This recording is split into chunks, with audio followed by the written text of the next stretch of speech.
Hello everyone, myself Suman Kanwar and welcome to my channel Tansuman Classes. In previous video, chapter number 3 agriculture we already done, but we divided into two parts. So right now today we do the remaining part of chapter 3, sorry, agriculture. So what is agriculture? Before we start the topic, what is agriculture? Agriculture is the primary activity that involves cultivation of crops, fruits, vegetables, flowers and rearing livestock. And factors influencing agriculture. What factors are influencing for the agriculture? Factor influencing agriculture include topography of soil and climate.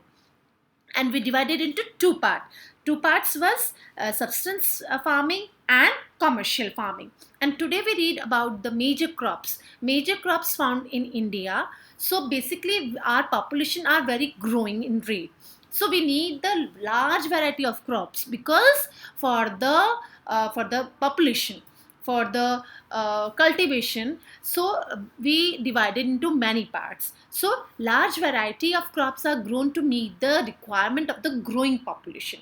यानी हमें बहुत बड़ी जनसंख्या के requirement के लिए, हमारी बढ़ती जनसंख्या को पालने के लिए हमें क्रॉप्स को ज़्यादा उगाना पड़ता है. अब crops are supply raw material for agro based industries also. और जैसा कि आपको पता है कि हम सेकेंडरी एक्टिविटीज़ में जब अपने आप को, अपनी क्रॉप्स को शामिल करते हैं तो वो इंडस्ट्रीज़ में जाती हैं. फॉर एग्ज़ाम्पल, अगर हमने वीट को उगाया तो वीट जब हमने मार्केट में सेल किया तो वो आगे जाके फैक्ट्रीज़ में, इंडस्ट्रीज़ में जाके वहाँ पे आटा बनाया जाएगा और सेकेंडरी एक्टिविटी में उससे बेक करके ब्रेड, है ना, ये सब बनाया जाएगा. So major food crops are wheat, rice, maize and millets. And jute and cotton are fibre crops because important beverage crops are tea and coffee. So let's start the topic. Number 1 is rice. Rice is the major food crops of the world. So it is the staple diet of the tropical and subtropical region. यानी rice जो है वो world में सबसे ज़्यादा खाया जाने वाली क्रॉप है, फसल है, सबसे ज़्यादा उगाई जाने वाली फसल है. और ये स्टेपल डाइट है कहाँ कहाँ की? ट्रॉपिकल और सब ट्रॉपिकल रीजन. यानी जो ट्रॉपिक ऑफ कैंसर और ट्रॉपिक ऑफ कैप्रिकन के बीच में जो आते हैं वहाँ पे लोग ज़्यादातर राइस खाते हैं. राइस नीड्स हाई टेम्परेचर और इसको टेम्परेचर बहुत ज़्यादा हाई चाहिए. सो हाई ह्यूमिडिटी एंड रेनफॉल, और नमी भी ज़्यादा चाहिए और बारिश भी ज़्यादा चाहिए क्योंकि राइस का जो पौधा है उसकी पहले पौध करी जाती है और फिर उसे दूसरी जगह उगाया जाता है. जब दूसरी जगह उगाया जाता है, जैसा कि आपको राइस कल्टीवेशन यहाँ पे फिगर नंबर 3.7 में दिखाई दे रहा है कि उनकी जो क्यारियाँ हैं वो पानी में, जो अनाज का धान का जो पौधा है वो पानी में डूबे रहना चाहिए.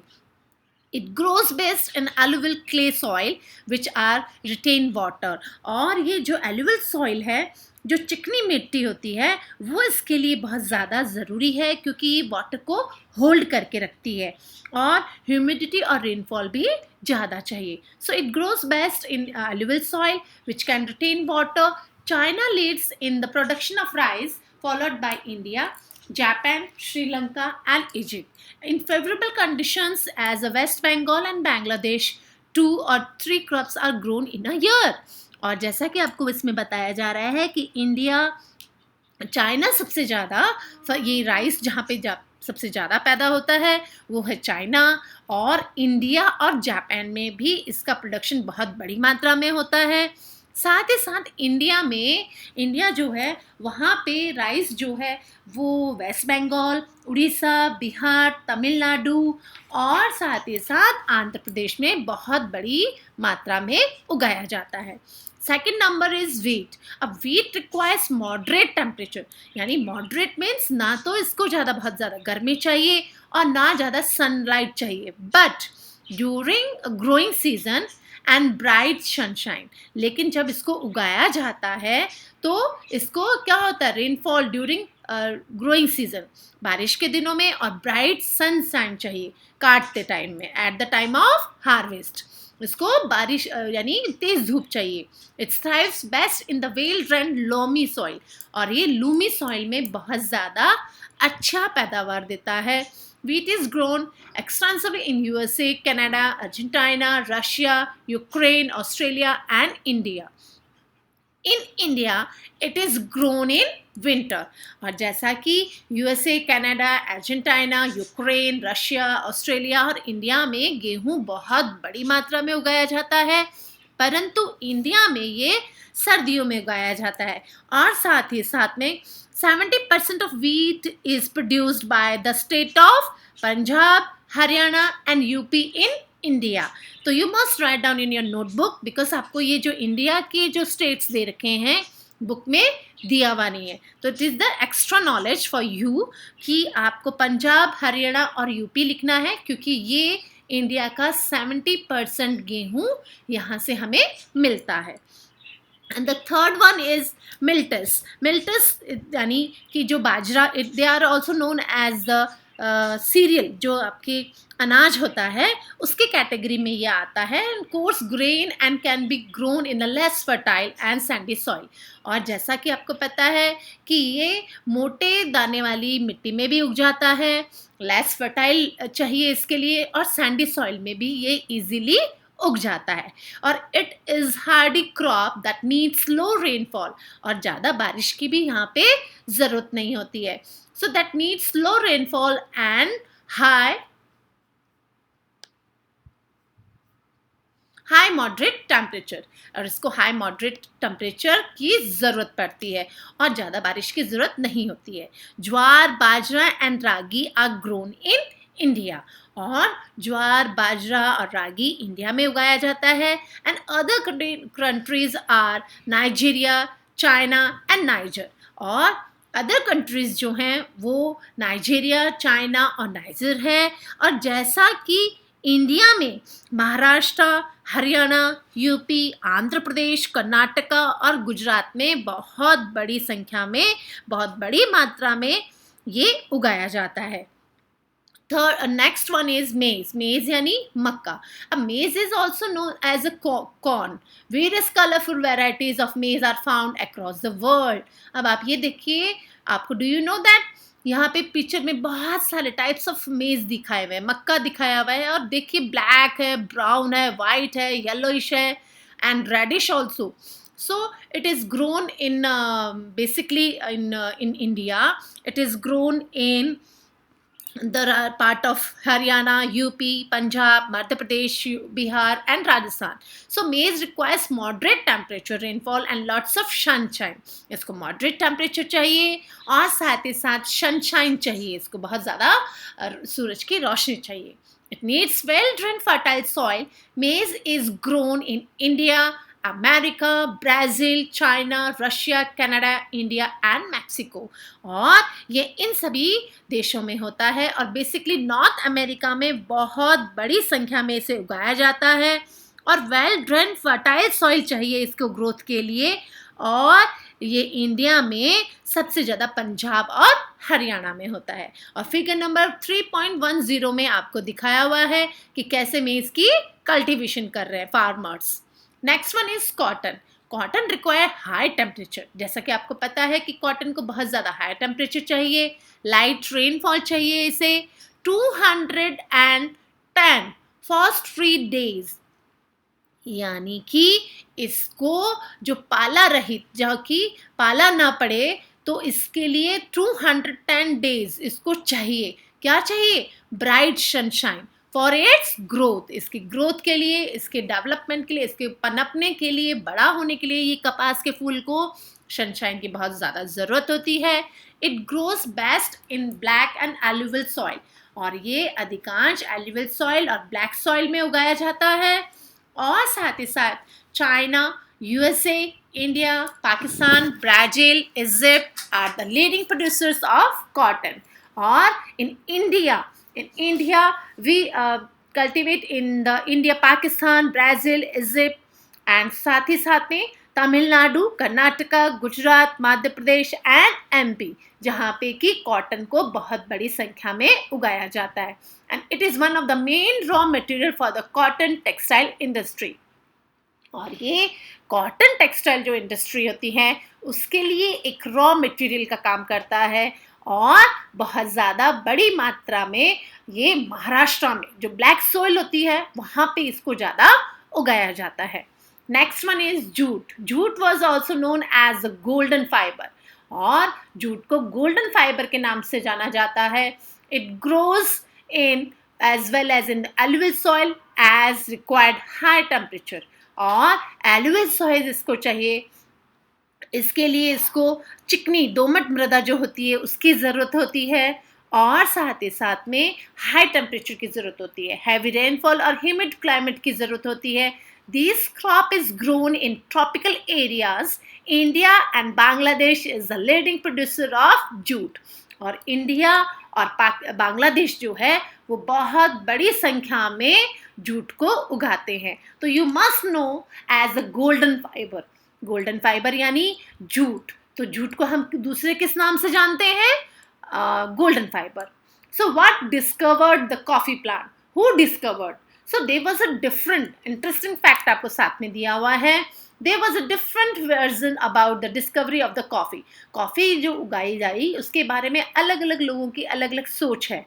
In about AD 850, Kaladi, an Arab god herder, was puzzled by a queer antics of his flock, tested the berries of the evergreen bush on which the gods were feeding, and on expressing a sense of exhilaration, he promulgated and his discovery to the world.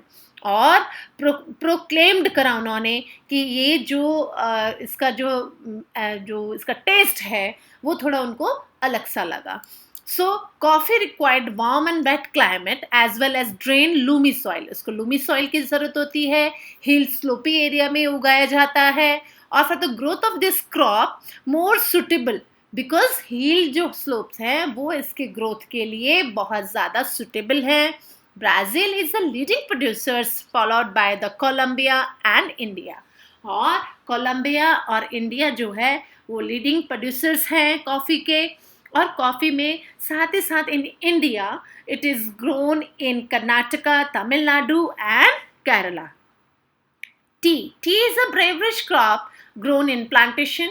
This requires cool climate as well as the distribute high rainfall and throughout the year for the growth of his tender leaves. यानी जो T है वो beverage crop है और इसको cool climate चाहिए, well distribute drain system, इसको high rainfall चाहिए और साथ ही साथ इसके पत्तियों को टेंडर जो लीव होती हैं उनकी ग्रोथ के लिए थ्रू आउट द ईयर इसको रेनफॉल की ज़रूरत होती है. It needs well drain loamy soil and gentle slopes. Lower in large number is required to pick the leaves.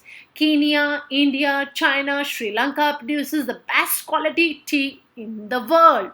और इसके वेल ड्रेन लूमी सॉइल चाहिए. साथ ही साथ जो स्लोपी एरिया में चाय उगाई जाती है वहाँ पे लेबर, क्योंकि इनकी पत्तियों को तोड़ने के लिए अधिकतर लोगों का ही इस्तेमाल किया जाता है, मशीनरी का इसमें यूज़ नहीं होता है, तो इसको हल्के हाथों से तोड़ना होता है. So it required a large number of labour to pick the leaves. And Kenya, India, China, Sri Lanka are the best quality tea in the world. और जो हमारे देश में है in India, Assam, West Bengal, Darjeeling, Tripura, Himachal Pradesh and Arunachal Pradesh is the producing area of India.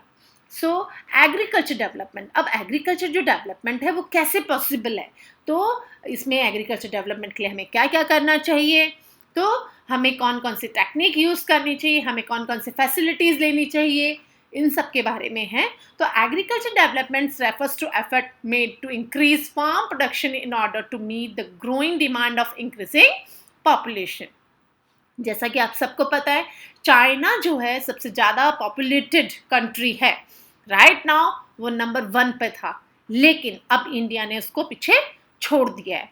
अब सबसे ज़्यादा population वाली कंट्री इंडिया है और इतनी बड़ी जनसंख्या को डिमांड को पूरा करना, इंक्रीजिंग पॉपुलेशन की डिमांड को पूरा करना. अब देखिए फार्म हाउस जो फार्म है, खेती है, वो तो ज़मीन तो हम नहीं बढ़ा सकते. क्यों? क्योंकि अब हमारी जो पॉपुलेशन है उसको भी रहने के लिए घर चाहिए। तो हम ज़मीन को तो नहीं फैला सकते, लेकिन हमारे पास जो ज़मीन है उसका बेटर यूटिलाइजेशन करके हम उसको इंक्रीज़ कर सकते हैं, प्रोडक्शन को इंक्रीज़ कर सकते हैं। So that can be achieved in many ways. और ये सब कैसे अचीव किया जा सकता है? Such as increasing the crop area, the number of crops grown, improving irrigation facility, use of fertilizers and high yielding variety of seeds। यानी कि हम कुछ ऐसे तरीके अपनाएं कि हमारी ज़मीन जो है उसमें अच्छे से अच्छे बीजों का इस्तेमाल किया जाए, इरिगेशन सिंचाई की फैसिलिटी जो है, इरिगेशन फैसिलिटीज़ अच्छे से इम्प्रूव करी जाए, अच्छे फर्टिलाइजर्स यूज़ करे जाए, साथ ही साथ अच्छी वैरायटी के सीड्स वो अगर यूज़ करते हैं तो कहीं ना कहीं हमारा जो प्रोडक्शन है वो बढ़ जाएगा। So the agriculture is another except of agriculture development. और मैकेनाइजेशन जो है, मशीनरी जो है, उसका भी इस्तेमाल करके हम दूसरे तरीके से एग्रीकल्चर डेवलपमेंट पॉसिबल हो सकता है। So the ultimate aim of agriculture development is to increase food scarcity. और ये सब अगर हम इंक्रीज कर लेते हैं तो हमारे खाने की जो कमी है उसको हम बेसिकली आराम से उसे कम कर सकते हैं, हमारे खाने की कमी की पूर्ति हो जाएगी। सो agriculture has developed at different places in different parts of the world. Developing countries with large population usually presides intensive agriculture where the crop are grown on small holding mostly for subsistence farming, and large holding more suitable for the commercial agriculture as in USA, Canada and Australia. With the help of two cases study of farms, one from India and another from of the USA, let us understand what about the agriculture in developing and developed country। यानी हमारा जो देश है वो विकासशील देश है ना, हम अभी पूरी तरीके से डेवलप नहीं हुए हैं। तो अब हमें हमारे जो कंट्री है वहाँ की एग्रीकल्चर और जो डेवलप्ड कंट्री यूएसए है ना, कनाडा जो है, वो उनके जो खेती करने का तरीका है, उन दोनों में अगर हम कहीं ना कहीं कंपैरिजन करें तो हमें एक अच्छे से पता चलेगा कि हमारे देश में क्या कमी है, हम कौन कौन से साधनों का इस्तेमाल करके अपनी जो वैरायटी ऑफ क्रॉप्स है उसको बढ़ा सकते हैं और फूड स्केर्सिटी को कम कर सकते हैं। When all the people at the time have access to sufficient, safe and nutrition food to meet their dietary needs and food preparations for food preference for active and healthy life. यानी हम हमारे खाने की कमी को, हमारे जो खाने की कमी पड़ती है उसको अगर हमें सफिशेंट तरीके से अगर लेना है, सेफ और न्यूट्रिशन फूड अगर हमें लोगों को देना है, तो हमें अगर उनको हेल्दी लाइफ देनी है तो हमें हमारी खाने की आपूर्ति को बढ़ाना पड़ेगा। So let us compare in between a farm in India or a farm in USA. So there is a small village, Adilabad in Gazipur district of Uttar Pradesh. Munna Lal is a small farmer in the village who had farmland of about 1.5 hectare. His house is in main village. इसमें एक गाजीपुर जो district है, अदीलाबाद जो गांव है, village है, वो जो उत्तर प्रदेश में है, उसके बारे में बात करी गई है कि मुन्ना लाल एक जो स्मॉल फार्मर है, इसमें उसके पास 1.5 हेक्टेयर ज़मीन है and he pursuing high yielding varieties of seed. और उसने परचेज करा है high variety of seeds from the market every alternate days, और एक साल छोड़ के एक साल अल्टरनेट डेज वो यूज़ करता है। The land is fertile, he grows at least 2 crops in a year, और वो साल में 2 बार फसलें लेता है, which are normally wheat और rice, जो कि गेहूं और चावल है, and दालें भी वो लेता है। So the farmer takes advice from his friend and elder as well as government also, government agriculture department also, officers regarding farming practices। यानी उसने जो अपने गांव की जो खेत है उसमें अच्छी वैरायटी के सीड्स उगाकर उसने गवर्नमेंट के जो एग्रीकल्चर ऑफिसर्स हैं उनके सुपरविजन में उसने अपने खेत में अनाज उगाया। And he take a tractor on rent for ploughing his fields, और वो किराए पे ट्रैक्टर भी लेके आता है जोतने के लिए, अपनी मिट्टी को प्लगिंग करने के लिए। So the some of your friends still use traditional method of using plug card for the plugging, और plugs को use जो आप देख रहे हैं जैसा कि आपको पिक्चर में दिखाया हुआ है कैसे वो बैल को use कर रहे हैं. So there is a tube well in the nearby fields which has taken on rent for irrigation his field. और साथ ही साथ उसने इरीगेट करने के लिए अपने खेत में पानी, अपने खेत में सिंचाई के लिए अपने पड़ोसी से उसने पानी को रेंट पे लिया है, यानी वो उस पानी के बदले उसको रेंट पे करेगा. So Munna Lal also had 2 buffaloes and a few hens. और मुन्ना लाल के पास में 2 buffalo भी हैं और साथ ही साथ कुछ उसके पास मुर्गियां भी हैं. So he sells milk in the cooperative store located in the nearby town. और वो उनका दूध जो है वो cooperative store में भी बेचता है. And he is a member of cooperative society which also advise him on the types of fodder for his animals. और साथ ही साथ cooperative society का वो क्या है? cooperative society का वो member भी है और जो अपने गाय भैंसों को वो जो चारा देता है उनकी एडवाइस लेता रहता है, सेफ्टी मेजर्स रखता है, प्रोटेक्ट करता है लाइफ स्टॉक्स की हेल्थ को और साथ ही साथ अपने आर्टिफिशियल इंसेमिनेशंस यानी वो जो आर्टिफिशियल इंसेमिनेशंस हैं उनको भी यूज़ करता है. All the member of the family help him in various farm activities. और साथ ही साथ जो पूरे परिवार के लोग हैं वो भी उसको बहुत सारी फार्म एक्टिविटीज़ में हेल्प करते हैं. Sometimes he takes credit for a bank और agriculture cooperative society to buy HYV seeds and implements. और साथ ही साथ कभी कभी वो बैंक से लोन भी लेता है. क्यों? क्योंकि उसे हाई वैरायटी ऑफ सीड्स चाहिए. तो हाई वैरायटी ऑफ सीड्स कहाँ से मिलेंगे कि उसने कोऑपरेटिव सोसाइटी से थोड़ा सा बैंक से लोन भी लेता है और साथ ही साथ इम्प्लीमेंटेशन के लिए भी वो पैसा लेता है. So he sells his produce in the mandi और located the nearby town. और जो अपने सामान जो उसका होता है जो भी कुछ उसका पैदावार होती है उसको वो नियर बाय टाउन के बेचता है. Since majority of the farms do not have lacked storage facilities, और ये जो farms do not have storage facilities यानी उनके पास जो storage facility होती है. अच्छा, बड़े बड़े जो farmers होते हैं आज के टाइम में उनके पास वेयर हाउस होते हैं यानी वो अपने सामान को गोदाम में रख सकते हैं. लेकिन जो छोटे किसान होते हैं बेटा उनके पास वेयर हाउस नहीं होते. उनको तो जैसे ही उन्होंने खेत में से फसल निकाली उनको मंडी में जाके उनको बेचना पड़ता है.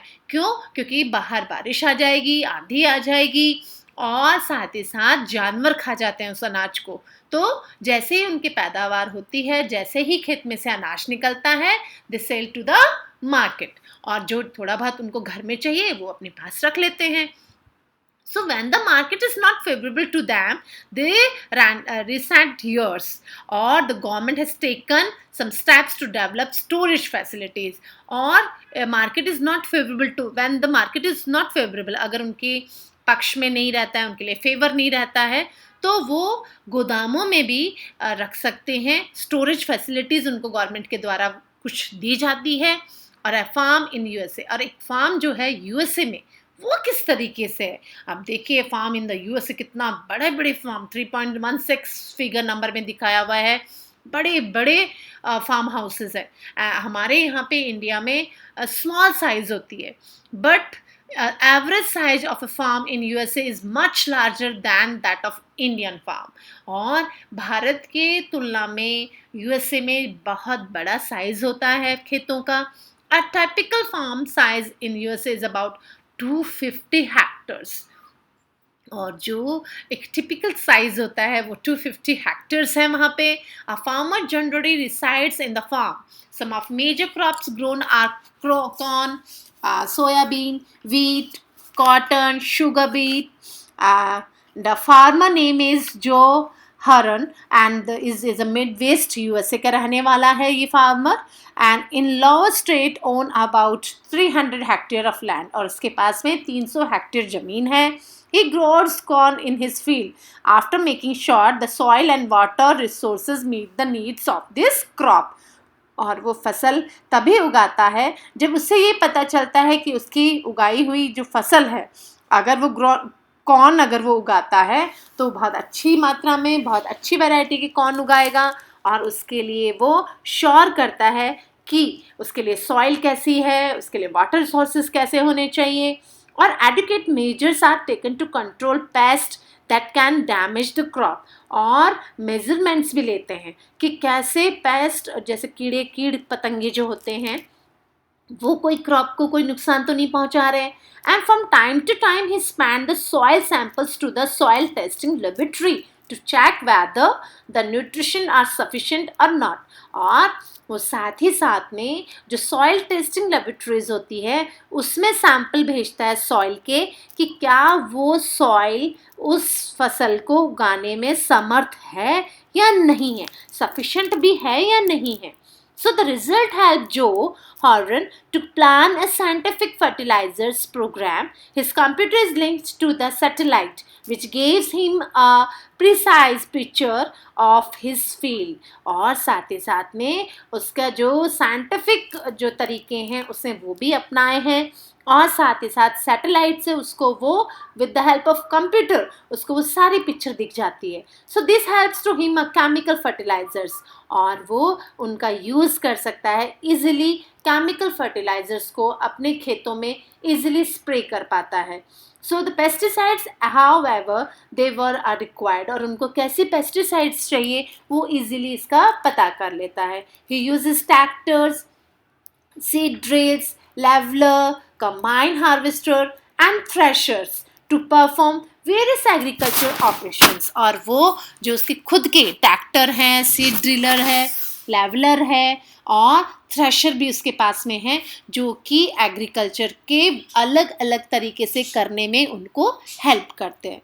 सो a grain are stored in the automated grain stores और डिस्पैच टू मार्केट एजेंसीज, और उसके पास में बहुत बड़े बड़े ग्रेन स्टोर्स भी हैं जो कि मार्केट में एजेंसीज में कैसे अनाज को इजीली वो भेज सकता है। The farmer in USA works like a businessman and not like a pheasant farmer.